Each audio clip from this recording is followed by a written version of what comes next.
Hello. Today I'm going to make a short video about our misconceptions of God. And so this is probably going to ruffle everyone's feathers. It's meant to do that.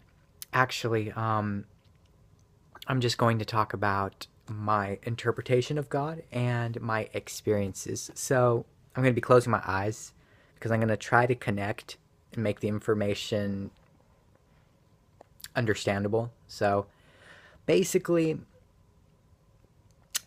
you have to experience things in order to know them to be for sure. You can't just take someone else's view, opinion, or idea on who or what God is. You have to experience it or experience the lack of God. You have to experience, journey into the beyond, use your dreaming, use astral projection, meditation, things like that to see for yourself, to feel for yourself, to know for yourself. And so this is my conclusion of what I've discovered. There is no personal God out there. There is no Father God, Mother God. There are impersonal forces out there that control us, kind of like gravity and time. And these forces I could call the force of will, the force of intent, the force of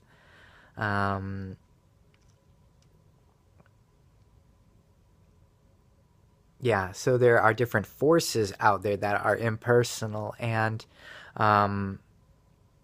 and what happens is that mankind will always try to classify things, and so and they'll always try to romanticize things, which is why we have tons of religions that romanticize different people, men like Jesus or the Virgin Mary or things like that. They're very nice people, but they don't have the power to save anyone. And that's another thing, is this idea that someone else can save you. Baloney. At least in my experiences. And now I'll just tell you about my experiences. So I use dreaming in order to journey into the unknown. I've visited other planets. I've seen our Earth. I've gone into space. And I'll tell you that it's actually peering between perceptions and walls of perceptions in these realms. That's another topic. I'll actually mention this because it's interesting. Anytime I've traveled or journeyed, the universe is not layered in dimensions, like 1, 2, 3, 4, 5. It's layered by perceptions, like walls of perception, like subtle movements of your consciousness and perception, subtle movements will of your, what they call the assemblage point on your energetic body, will trigger other worlds. It's not dimensions. It's all layered by perception. And so whenever I see these people that, like Jesus or the Virgin Mary or these other gods that humans personified to be gods, they're just regular people, like in these other dimensions. They are very down-to-earth, regular people. They don't have power. They don't have any more power than you do. Maybe they don't have the power to save people. I've met many of my dead relatives, my grandma, my grandpa, all these people that have died and passed over. They were very religious. They're very good people, but they're living a life very similar to how they lived on Earth. A little bit better, I would say. They enjoy the afterlife, but there's no God. You know what I mean? Not like we think of it as. There's no salvation. There's no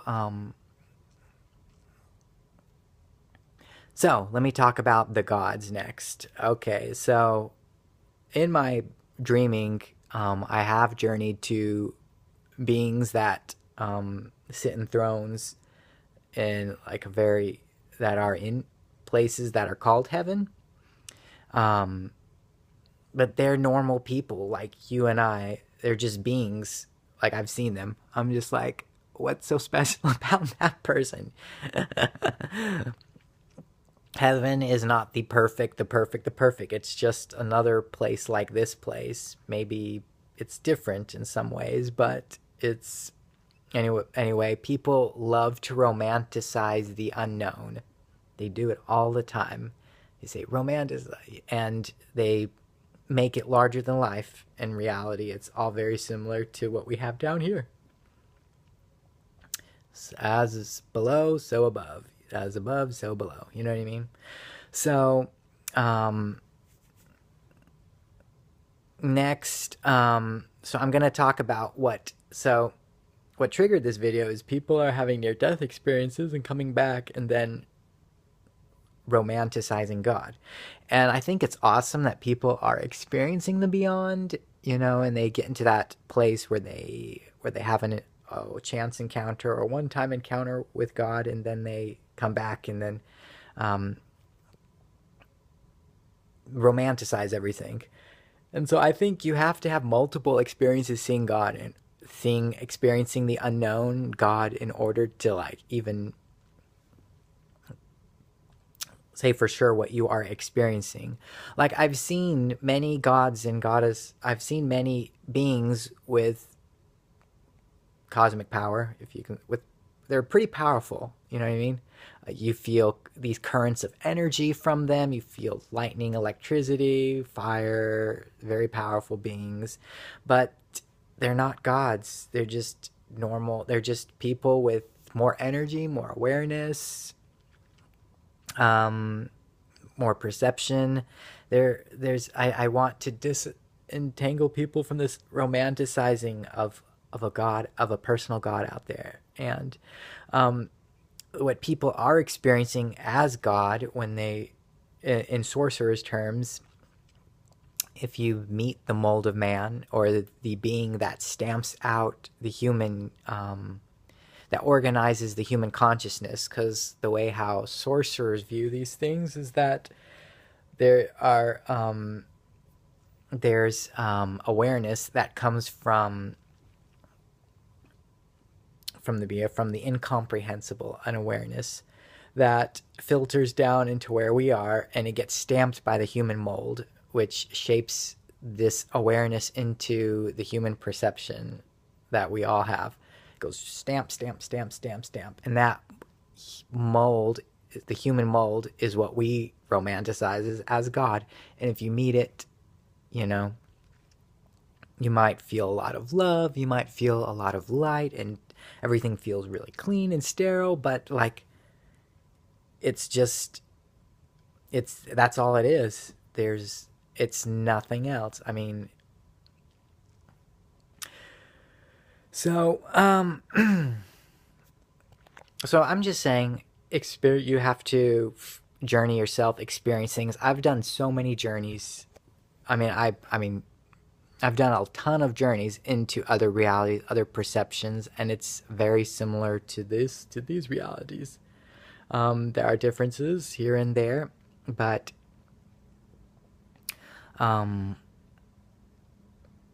anyway. Feels so much better to say all that. Okay, all